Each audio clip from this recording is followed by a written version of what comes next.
నమస్తే. హిందూ దేవాలయాలలో నంది ఎల్లప్పుడూ శివుని వైపు ఎందుకు ఉంటాడు? మనం నంది చెవులలో కోరికలు ఎందుకు చెప్పుకుంటాం? మీరు శివాలయంలో ఉంటే మీరు చూసే ఉంటారు. తోటి భక్తులు మొదట నంది దగ్గరికి వెళ్ళి మొక్కి శివుడిని ప్రార్థించడానికి ముందు నంది చెవిలో ఏదో చెబుతూ ఉంటారు. ఈ ఆచారం గురించి ఎవరికి మార్గనిర్దేశం చేయాల్సిన అవసరం లేదు, కానీ అది జరుగుతూనే ఉంటుంది. నందికేశ్వర లేదా నందిదేవ అని కూడా పిలువబడే నంది హిందూ దేవుడు శివుని వాహనం. కైలాసానికి నంది సంరక్షకుడిగా ఉంటాడు. నందిని శివాలయాలలో అలంకరణగా లేదా ప్రతీకగా మాత్రమే ఉంచరు.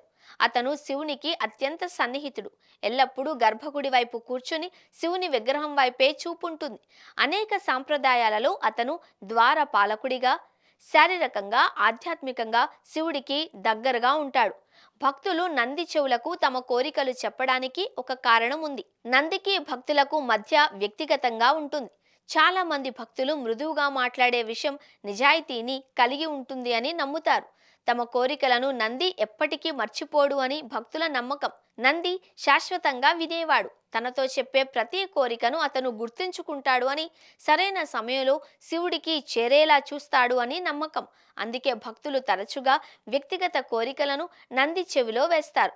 గర్భగుడిలోకి ప్రవేశించే ముందు మనం నందిని ముందుగా సందర్శిస్తాం. సాంప్రదాయకంగా భక్తులు శివలింగాన్ని సమీపించే ముందు నందిని ప్రార్థిస్తారు. ఈ చర్య ప్రాథమికంగా శివుడిని కలవడానికి మిమ్మల్ని మీరు సిద్ధం చేసుకోవడం. నంది దృష్టి సహనానికి చిహ్నంగా కూడా ఉంటాడు. భక్తులు తమ మనస్సులను ప్రశాంతంగా మార్చుకునేందుకు గర్భగుడిలోకి ప్రవేశించే ముందు అన్ని అంతరాయాలను మర్చిపోవడానికి నందిని వేడుకుంటారు అని నమ్మకం.